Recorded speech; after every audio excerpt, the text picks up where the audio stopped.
Welcome to the market money magnet guys. आज है इस वीडियो में हम देखने वाले कि बियर और बुल की फाइट में बियर कैसे जीत गए। यानी आज जो मार्केट में हमें क्रैश देखने को मिला, स्टॉक्स हमारे पोर्टफोलियो के 2-3% से डाउन हैं, वो कैसे हुए, क्या रीज़न था कि आज स्टॉक मार्केट में हमें ये क्रैश देखने को मिला है। तो हम इसका रीज़न जानेंगे। इसका एक सबसे मेजर रीज़न देखने को मिला और आने वाले समय में भी इसकी वजह से स्टॉक्स में हमें भारी गिरावट देखने को मिल सकती है। तो चलिए सबसे पहले हम देख लेते हैं कि हमारे इंडेक्स ने कैसे काम किया है। आप यहाँ पर देख सकते हैं कि सेंसेक्स में जो है आज हमें करीबन 0.52% की गिरावट देखने को मिली। ये भी 383 पॉइंट्स की गिरावट है। ये छोटी गिरावट डेफिनेटली नहीं है। अगर हम निफ्टी की बात करें साथ साथ, तो निफ्टी में भी हमें 0.62% की यानी 140 पॉइंट की गिरावट देखने को मिली है। अगर हम बैंक निफ्टी की बात करें तो बैंक निफ्टी में भी हमें, बैंक निफ्टी आपको पता ही है, बैंक निफ्टी अगर मार्केट में थोड़ी गिरावट होगी, 0 पॉइंट की गिरावट हमें निफ्टी और सेंसेक्स में देखने को मिलेगी, तो डेफिनेटली ऐसे समय में हमें बैंक निफ्टी में मोर देन 1% की, या आपने अगर एक चीज़ को गौर किया होगा तो जेन्युइनली सेंसेक्स की गिरावट से डबल की गिरावट हमें निफ्टी में देखने को मिलती है। कि अगर सेंसेक्स हमारा करीबन 300 पॉइंट गिरा है तो यहाँ बैंक निफ्टी हमें 600 पॉइंट गिरावट में देखने को मिलता है। हमेशा ये नहीं होता कि हाँ हमेशा सेंसेक्स में जितनी गिरावट है उसके डबल ही बैंक निफ्टी में होती है, लेकिन अगर जेन्युइनली आप देखें तो 10 आउट ऑफ 8 to 9 टाइम्स ऐसा हमें देखने को मिलता है कि डबल की गिरावट हमें यहाँ पे बैंक निफ्टी में देखने को मिलती है। अगली बार आप भी इस चीज़ को गौर करना। अब यहाँ पे सबसे पहला सवाल आता है कि क्या डो जोन में भी इतनी गिरावट थी जिसकी वजह से हमें जो है एक जो सो कॉल्ड जो एक टेंडेंसी है कि हमेशा डो जोन जितना गिरेगा उस हिसाब से नेक्स्ट डे जो है निफ्टी और बैंक निफ्टी या फिर सेंसेक्स इफेक्ट करेगा। तो क्या ऐसा कुछ है, ये देखने के लिए हम चलते हैं मेजर इंडाइसेस पे, क्योंकि मेजर इंडाइसेस में हमें अभी पता चल सकता है कि डो जोन का कल का पोजीशन क्या था। तो आप यहाँ देख सकते हैं मेजर इंडाइसेस में जो है बैंक निफ्टी, सेंसेक्स और निफ्टी तो रेड में है, ये आज का स्टेटस हुआ। लेकिन अगर हम बात करें डो जोन्स की, S&P 500 की, स्मॉल कैप 2000 की या नैस्डैक्स की या SP 500 VIX की, तो ये सब के सब हमें पॉजिटिव में क्लोजिंग देते हुए देखने को मिले हैं।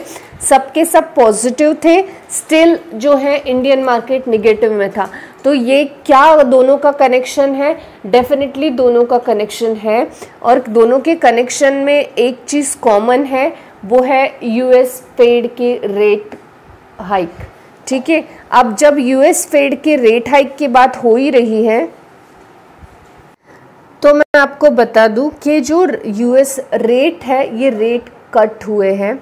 अगर वॉल स्ट्रीट 3 दिन से पिछले लगातार हमको पॉजिटिव में क्लोजिंग देता हुआ देखने को मिल रहा है, उसके पीछे का रीज़न है कि जो रेट थर्ड सेशन में भी वो रेट कट की वजह से हुआ है। यानी US जो है फेड ने डिसीजन लिया है कि US के जो रेट है वो अब हाइक नहीं होने वाले, अब रेट कट होने वाला है, जिसका डायरेक्ट इम्पैक्ट हमें बॉन्ड्स पे देखने को मिलने वाला है। अब जब US में जॉब की ग्रोथ जो स्लोअर हो गई थी वो अभी थोड़ा पीक पकड़ेगी, साथ ही साथ मानसून का भी बहुत इफेक्ट पड़ता है मार्केट पे, उसको भी सोचते हुए US फेड ने जो है रेट कट किए हैं। अब US फेड ने रेट कट किए हैं तो एक्सपेक्टेडली RBI की तरफ से हमारा यही एक्सपेक्टेशंस होता है कि RBI की से भी रेट कट होंगे या रेट कट की ही मिलने वाली है। तो क्या ऐसा है RBI की तरफ से रेट कट हो रहा है? तो नहीं, RBI की तरफ से कोई भी रेट कट नहीं हो रहा है। RBI not likely to cut interest rate soon. अब ये डिले हो रहा है जिस वजह से बॉन्ड इन्वेस्टर पे भी फर्क पड़ेगा, मानसून भी आ रहा है नज़दीक, तो RBI को ये कंसिडर करते हुए रेट हाइक करने चाहिए थे, या फेड के रेट कट करने चाहिए थे। और फेड के रेट कट के बाद जो पॉजिटिव रैली US मार्केट में आई है उस हिसाब से इंडियन मार्केट में आरबीआई की तरफ से ये सुन के कि RBI not likely to cut interest rate, ये जो डाउनफॉल है या निगेटिविटी है ये आना नेचुरल था, या यहाँ ये हम एक्सपेक्ट कर सकते थे कि अगर डोंट एक्सपेक्ट रेट कट सून ये स्टेटमेंट आरबीआई देती है तो डेफिनेटली इंडियन मार्केट में हमें क्रैश देखने को मिलेगा।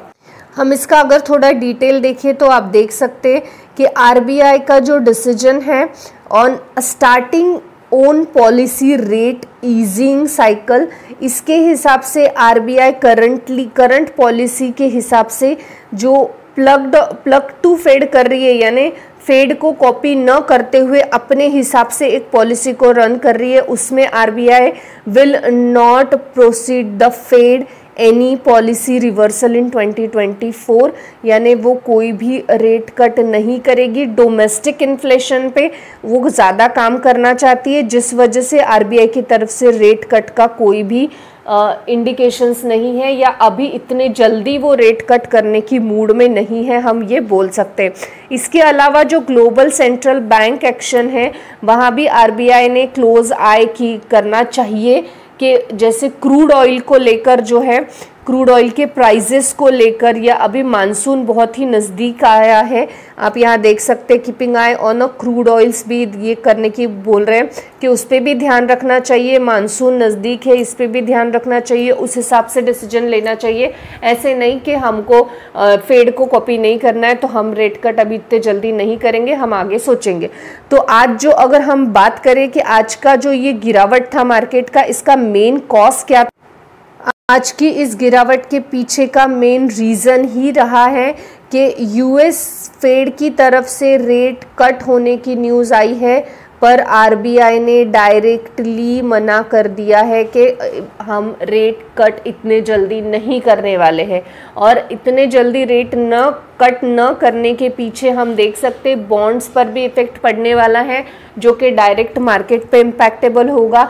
साथ ही साथ क्रूड ऑयल के प्राइसेस भी फ्लक्चुएशंस है, वहाँ पे भी इफेक्ट होगा। साथ ही साथ मानसून नज़दीक आ रहा है और मानसून आने के बाद भी हमें मार्केट में बहुत ज़्यादा उछाल देखने को मिलता है। तो ये सब चीज़ें कंसिडर करते हुए आरबीआई को भी रेट कट करने के बारे में सोचना चाहिए, जो कि मार्केट को बात पसंद नहीं आई आरबीआई के गवर्नर की तरफ से की गई, और इसी वजह से आज मार्केट में हमें अच्छा खासा जो है निगेटिविटी देखने को मिली है। अब ये निगेटिविटी हो सकता है सस्टेनेबल चले कुछ दिन, क्योंकि ये जो आरबीआई की रेट कट न करने वाली बात है, तो इसकी वजह से मार्केट की नाराज़गी कितने दिन तक चलती है ये तो आने वाला वक्त बताएगा। आई होप गाइज आपको इन्फॉर्मेटिव लगी होगी। Thanks for watching.